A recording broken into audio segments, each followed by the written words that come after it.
What is going on, everybody? Welcome back, Dudes Who Bet Daily, May, whatever it is, 2023, Black-Eyed Susan Day. Hey, we're here. We got the Phillies going today from the second jewel of the Phillies Triple Crown, I guess we'll call it, even though they don't really do it that way.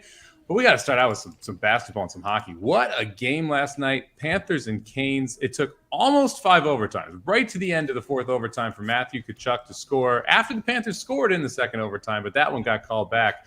Phenomenal game, Aaron. What'd you think? Yeah, I'm tired this morning because I actually stayed up and watched all this game. I want you guys to know Doc was up. So it was me and Doc. We were the only two that were up, and we were texting about it. Yeah, it was crazy. I mean, you could tell in the fourth overtime, the guys were just gassed. They were so tired. And that crazy Bobrovsky and that crazy Anderson just kept making great saves. I mean, they had great chances, and they just couldn't get the puck in the net. Then finally, like say, Tkachuk, just a laser. I mean, he had been real quiet all the overtimes, and then he finally got a shot and fired it in. And I love the celebration, guys. Straight to the locker room. It's just like, we just stole one. Let's get the hell out of Dodge. He went straight to the locker room. So it was a good night for myself because, like I said, had him bet and thought the whole game, well, we're going to lose this thing. And then finally they won. So it was good. It feels like this is going to be an under series. I mean, we talked a little bit about it. The under first period hits, the under for the game hits. We've had a rush of overs so far in the playoffs, but it feels like we're going to get some unders here. Would you agree with that one, Aaron? If you want to talk about the actual game and how the game flowed and how the game was played, Carolina had the puck the whole game. And that's going to lean towards what you just said, unders. They kept the puck away from Florida. They really outplayed Florida for the majority of it. I think Florida had the better play as the game went on. I think Carolina got a little tired. Carolina had the puck. And if Carolina has the puck the whole series, you're going to have a lot of under games, no doubt. And we had the Lakers and the Nuggets. The Lakers controlled the first half, and the Nuggets absolutely dominated the second half, ended up winning their Papa Dude. What'd you think of the basketball game? Well, I couldn't concentrate on the basketball game because I was watching the hockey game, I really can't comment much on the basketball game. I really didn't watch hardly any of it because this hockey is just too good if you're a hockey fan.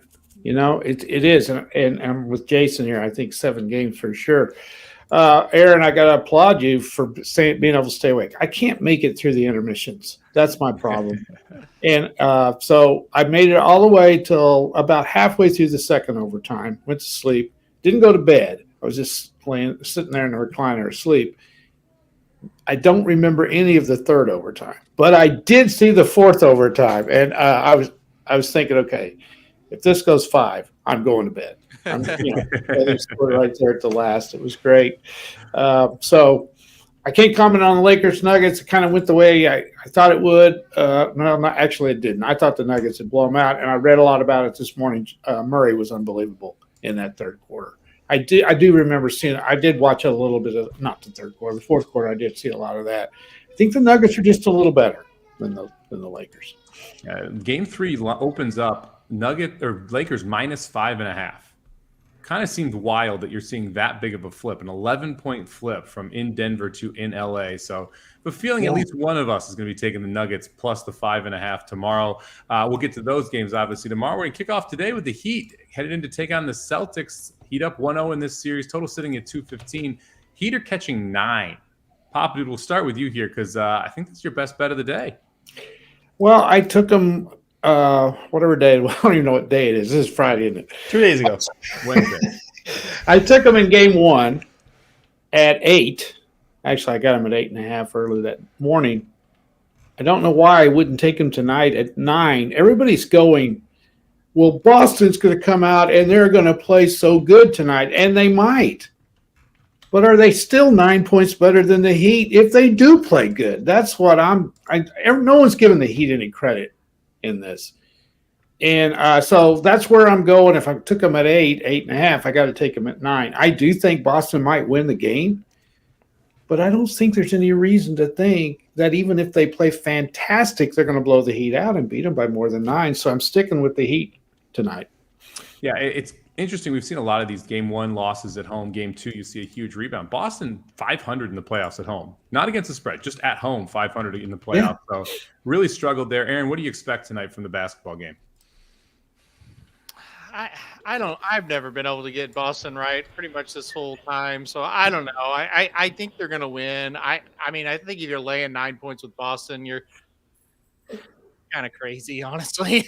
I just don't think I would lay 9 points with them, but I do think Boston wins this game. We'll see what happens. Yeah, it's going to be interesting. The total sitting here at 215 Magic. It opened up at 211 for the first game, got bet up to 213. They flew over that total. Any interest in the side or total here? I think you play the over. The over is 5-0 for the Heat in their last 5 road games versus a team with a great winning percentage like the Celtics. And in their last 10 road games overall, the over is 9-1. So the trends say play the over on this one. The 9 scares me. I think the Celtics win, but that is a lot of points to lay. It is a lot of points. All right, let's head over to the hockey game here. I don't think we're going to get as many periods in this one as we did last night, but still should be a pretty good game. Stars headed in to take on the Golden Knights, kick off the Western Conference Finals. Knights a slight favorite here, minus 125. Total sitting at 5.5. Aaron, what do you think of this series? I'm taking the Stars only because they're the underdog, and I think it's an evenly matched game, and so I'll take the team with the better price. That's where I landed on this one. I've been on the record 2 or 3 days now saying I just don't have a good feel for either one of these teams. I haven't all year as far as playoff goes, and I don't know what's going to happen in the series. Florida, I feel really strongly about. This series, I'm not sure. I'll take the underdog in Dallas. And just hope for, a little bit of a better price. I think it's an even game. So give me the Stars. Yeah, I kind of want to take the Knights just because the home ice advantage. It feels like this might be another under series. I'm going to play the under in the first period here, minus or goal and a half, and see if we can get that. This is one I want to watch because I think it could trend back toward that under just with the way that these two teams are going to try and play in this series. And Dallas generally been an under first period team all year. See if they can keep that up here. Papa, what are you doing here? Well, I don't have a whole lot to add to what you guys said. I feel pretty much the same. I think this is going to be a low-scoring series. I'd like the Knights to win tonight, but at minus 125, you don't get much out of it. So I'm kind of with Aaron. If I was going to bet, I'd probably take the Stars because they can win this game. I mean, they can go in there and win. It's an even series. But no, I'm kind of like I kind of want to watch this game tonight and get an idea of kind of how it's going to play out. The game last night played out exactly like I thought it would. It's going to be like that every game. So we'll see what happens. So I think I might take the under tonight if I was going to bet. And I like your first period under the 1.5 for sure. Yeah, it seems like these conference finals series, you see a little bit of a feeling out period. This game seems correctly priced, Magic. Like I don't think either team should be catching that much. The Stars plus 105 really not enticing enough for me right, to exactly. get involved there. And so I think this is just kind of sit back and watch, maybe take a little bit of the under if you want. Magic, you doing anything here? I played Dallas. I'm with Aaron. 368 days ago, the Vegas Knights made a big mistake. Big, huge. They fired Peter DeBoer, their head coach, because they were riddled with injuries and they missed the playoffs and they blamed it on him. You know what he did? 5 weeks later, became the head coach of the Dallas Stars. Dallas is going to win this one. By the way, Dallas is 3-0 against Vegas, and the first time that they played in Vegas, I know everybody's saying that Vegas has the home ice advantage. They came in to Vegas and whipped the shit out of the Golden Knights 4-0, and Peter DeBoer celebrated chugging a beer in the locker room with his boys. That's the kind of coach I want to play for. The 4th different team he's brought to the conference finals. He did it with New Jersey, with San Jose twice, with Vegas twice, and now he's doing it with Dallas. Let's go Stars. All right, Magic. I like it. I like the energy. Hey, I got an over-under for you guys. What's that? Okay, I got a little side bet for you guys. If Boston loses this series, what's your feeling on how many days it is before they fire the coach? Oh, you're talking about the Celtics. We're talking hockey, Boston. No, I'm sorry. Celtics. The Celtics. 2 days. 2 days. I mean, don't you think he gets fired if they don't win? Yes. If they lose this series, I think he's out. Yeah, especially again, we talked about this. He threw the clipboard more times than he called timeout in the second half. Like you can't do that. I get it. You want to use all your timeouts. It's not completely his fault.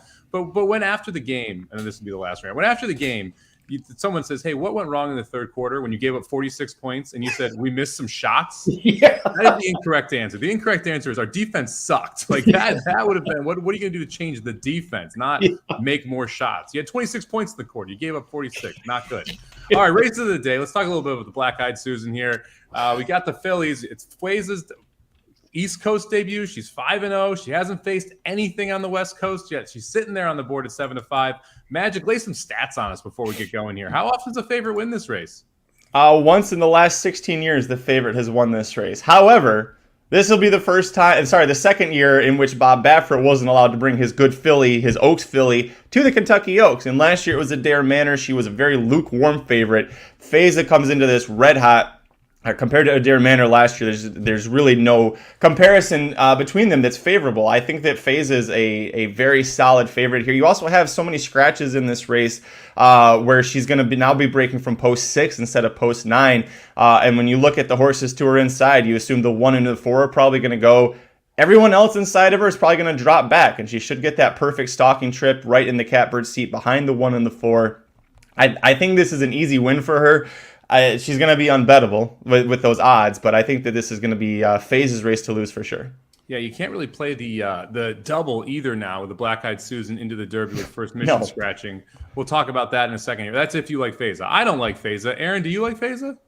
I do, but I'm not going to single her in this spot because I like the other Brad Cox horses a little bit here, and he's had a bad luck with first mission, obviously scratching, but comparative comes into this race 12-1, probably going to be like 4 or 5-1 actually, but look, comparative, it looks like she's woke up a little bit, gets Luis Saez aboard. I think that's going to be a pretty solid sign. And Merlaza, I think this is a horse that's kind of up and coming. And so I will kind of pair Feza with those two Cox horses and see how it happens.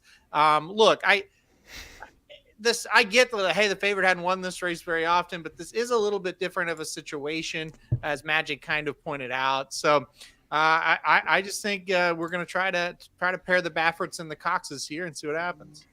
I'm going to play against her. I'm going to use her but I'm spreading like crazy. I think I'm going 5 deep in this race. I like Merlaza on top. I think she's the horse to beat. The 4 horse 6-1 on the morning line. We're not getting 6-1, especially with the scratches that came out. And I'm really interested in Taxed. I mean, everything that came out of Kentucky is that these Oakland horses didn't like the track. She ran second behind Wet Paint. I'm going to give her a chance at 15-1 at a price here. I'll play the 2 of them into Mage in the Black-Eyed Susan Preakness double just to try and create some value in that first leg because Mage is going to be a short price. Papa Dude, where are you going here in the Black-Eyed Susan? Well, I think this is going to be, what you say, Magic, 1 out of the last 16. I think it's going to be 2 out of the last 17. I do like Merlaza a lot. No one talked about Sacred Wish. That horse finished second in Oaks at Gulfstream, so I think that horse has got a chance. Taxed is a hard-charging horse. Aaron and I are familiar with that horse a lot because ran at Oakland. It comes off the pace. He comes running, or she. I can't see a female named Taxed. Get that one. But anyway, I see where you're coming from there, though, Mike. She could get a piece of that. There's no doubt about it, the way she runs. And so I'm going to go ahead with Feza. I think she's going to win it. And then I'm going to go Merlaza and Sacred Wish. So 9-4-1. Interesting running in the Black-Eyed Susan here. If Feza ends up tanking, there is going to be monster numbers because she is going to be heavily bet in this spot. All right, we'll jump into a Preakness update real quick. Obviously, the big news, first mission out of the Preakness. Aaron, we'll start with you. I know Brad Cox said this horse was doing great. This was going to be the one. Now we don't have first mission in the Preakness. What does it do for the Preakness for you? Well, it's twofold, right? From a fan standpoint, now if like Mage loses, what a disappointment that's going to be because he just looks like a standout. And again, from a fan standpoint, you want to see a Triple Crown bid, and boy, he should do it. Now, from the standpoint of betting, it kind of ruins everything, in some ways, because if you wanted to bet Mage to win, you were probably going to get a decent enough price. I don't think that's going to happen now. If you're wanting to try to beat Mage, well, you lost one of the contenders with obviously first mission, and you also are getting your price hurt on all those other horses that you want to bet. And now you're going to have to stomach like a 2-1, 5-2 on National Treasure. And do you really want to do that? So it really hurts the race from two different standpoints. I think now those people are like, I really like Mage. I think the price is going to be right. Now they're going to be like, I've got to play him on top of a try and try to create value that way. So you're going to have to get a little bit more creative. It wasn't a great race anyway on paper. It got worse. Yeah, I'm kind of bummed. I didn't have First Mission in my top 4. So for me, it's like this was the horse I was trying to fade. That First Mission in Blazing Sevens, and so I felt like if you can get First Mission out of there, you can get some value. The 3-1 exactly that I like quite a bit was probably paying between $7 and $10. Now it's probably paying $4 to $5. That kind of sucks. In the trifecta, where I wanted the 5 or the 6 and third, getting a little bit of a price, that was probably going to pay 15 to 18 to 1. Now it's probably going to pay 10 to 1, maybe a little less. So betting wise, it sucks for someone who wanted to fade First Mission like I did. So I'm a little bummed about that. I agree. If Mage doesn't win now, it's going to be a bummer because we want that Triple Crown bid. Now that we have First Mission out of there, it looks like it's National Treasure or it's Mage. I'm not sure how anyone else could win. I guess Perform would be the other one that I'd say has a outside chance if he really steps up, and Shug putting him in this race means he thinks he's going to run. But kind of a bummer we're losing First Mission here, huh, Papa Dude?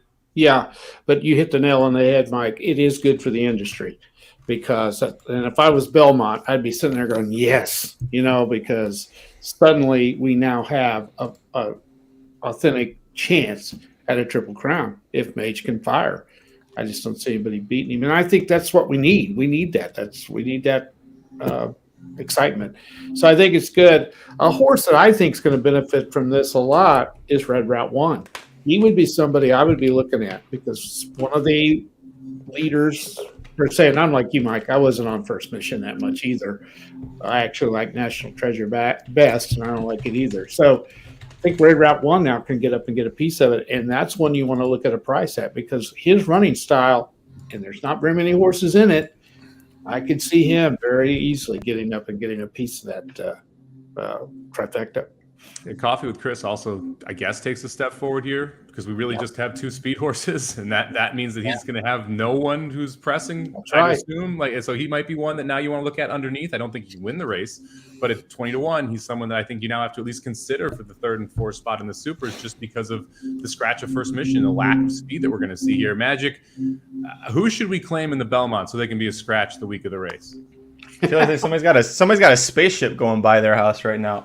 Listen, not to be a Debbie Downer, I have like 5% interest in this race now, and it's only to see Mage win. If Mage doesn't win, piss on the Belmont. I don't care. There's no reason for me to give a shit. I'm so sick of these effing Triple Crown races where you've got 5 horses that go into the Derby gate. All of them are going to scratch out of there. No practical move for Magic to bet. No Forte for Magic to try and play against. No Japanese horse that's going to, dick around in thunder snow out there. All the fun out of the Derby. Then we move on here. We got a great story with Mage. We got great connections. We got a Venezuelan, multiple Triple Crown winner, Venezuela, the trainer. You got a Venezuelan jockey who was 0 for 15 into the Derby. They get the win. We're going into here. The one horse I was interested in seeing that might make him really give a challenge, he scratched out of it, probably just retribution because the New York horse got scratched out of Kentucky. Now the Kentucky horse gets scratched out of New York, so that's what that's about. We're going to go to the Belmont, and Angel of Empire, Tapit Trice is going to be like a way over bet, and he's still a lumbering jackass out there. He's not going to be able to get up in time. No, if Mage doesn't win the Preakness, piss on the Belmont. Don't give a flying F about it. I agree with everything you said, Magic. I would as well, except that the Preakness is in Baltimore, Maryland, not in New York. But other than that, everything else. Well, that's true. Yeah. Completely accurate.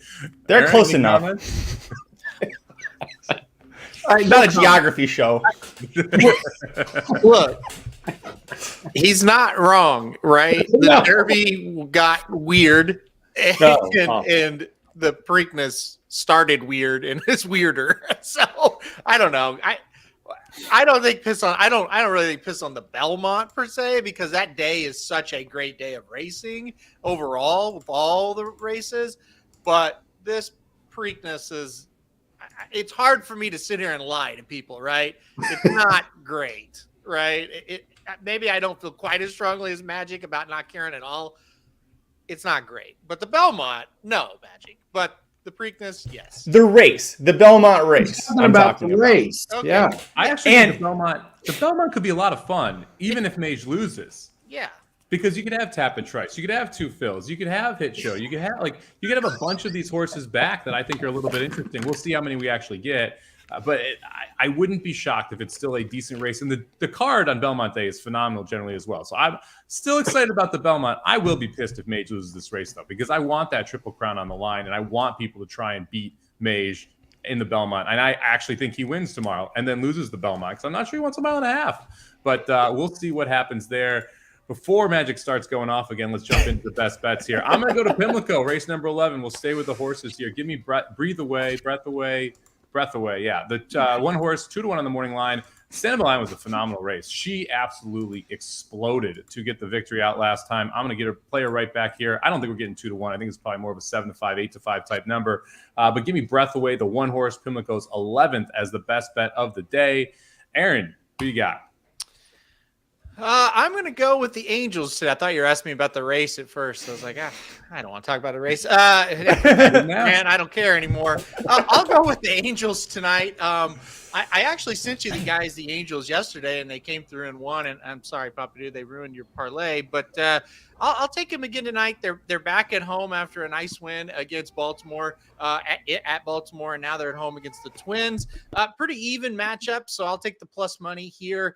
I think the Twins are favored because they've got Ryan on the mound, and he's been pitching very well. But look, he's kind of due for a little bit of a clunker. I think it's a tough road trip that they're on right now. Talking about the Twins, they just left the Dodgers. Now they got to go to Anaheim, or I guess Los Angeles now to take on the Angels. So give me the Angels at the plus money today. I think they make sense. Yep, I kind of like the Angels as well. The plus money there. Baseball, you feel like you almost have to bet plus money if you're betting, because it's just there's so much variance in it. All right, Magic. Hold on. Let me take that a step further. I think if you're betting anything, you better just stay plus money. That's what I've learned for doing this show. I think laying the minuses is a waste of time, to be completely honest. Okay. That's fair.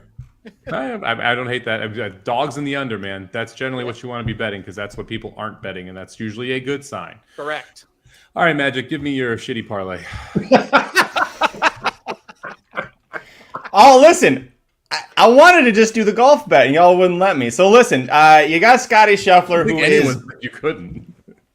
Yes, Aaron said this morning I couldn't do it, so here we are.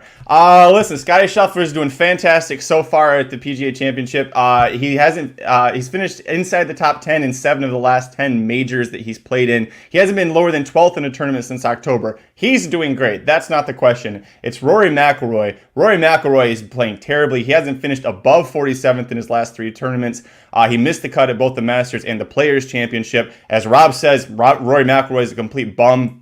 He's playing golf the way Joel Rosario was riding horses 4 months ago. That's where Rory McIlroy is at with his game right now. He's sitting around 30th right now, going into the second round. Even if he makes the cut, Scotty Scheffler's got to have like an epic meltdown for him to fall below Rory McIlroy, and McIlroy needs to get his shit together. I'm not betting on either one of those things happening, so I think this is a great way to go. As far as the Astros go, to me, this felt like I was looking for an easy lock to try and juice up this parlay a little bit. The Astros are 4-0 in their last 4 games. Oakland is 1-5 in their last 6 games. They're on a big downward spiral here. They're just a terrible team, and they're really just waiting for their stadium to come to Vegas. Like that, nobody in Oakland, including the players, gives a shit. Like just they care about baseball. They're like, I care about the Belmont if Mage loses tomorrow. Like that's the status of things right now. Bialik's a pretty good pitcher for Houston. He's good enough. They should get the win here. It's a straight money line play though. I don't care about the runs. Yeah, Jordan here commenting, just bet runs against the A's. They have given up 5 or more runs in 35 of 45 games. 35 of 40. That's special. 5 or more. I mean, that is atrocious. Did you see a picture of that crowd the other night at that game? I think there was 2,000 at the baseball game the other night. Well, if they say there's 2,000, there's really like 500. That's what it looked like, and I'm wondering what's wrong with you people. What the hell are you there for? Maybe they were rooting for the other team. You know, I would say you can go out there to catch an opposing team's home run. I mean, that's what you're waiting for out there. In the stand. They're 45 games into the season right now. If you bet the A's money line, you'd be down $1,900. 45 games into the season. That's how shitty they are. And those 10 wins, you know they were getting a lot of juice on the VIG. So That's bad. Yeah, every game they are plus money. So those 10 wins are all plus 190 or more, most likely. Oh, They're yeah, still at least. just getting pounded. All right, that's going to wrap it up for the show here. This has been an interesting one. We'll be back today at 2 o'clock to cover some live races from Pimlico. So make sure you join us covering the race before the Black-Eyed Susan as well as the Black-Eyed Susan. Then we'll be live tomorrow covering Pimlico from like 1 to 4:15, something like that, covering a bunch of major stakes races and the late pick 5. Let's run through the best bets before we take off here. Race number 11, give me the number 1 horse, 2-1 on the morning line. Magic's taking Scheifler to finish ahead of McElroy in the second round, and the Astros on the money line plus 137. Where do you bet that, Magic, by the way? My dogs have an opinion. Bet DSI is where I bet that at. All right, there we go. Papa Dude taking the Heat plus 9, and Aaron's going to take the Angels plus 108. 3 and 5 for the week, down $210. Thank you very much for joining us. Good luck with all your bets today. We will see you all at 2 o'clock.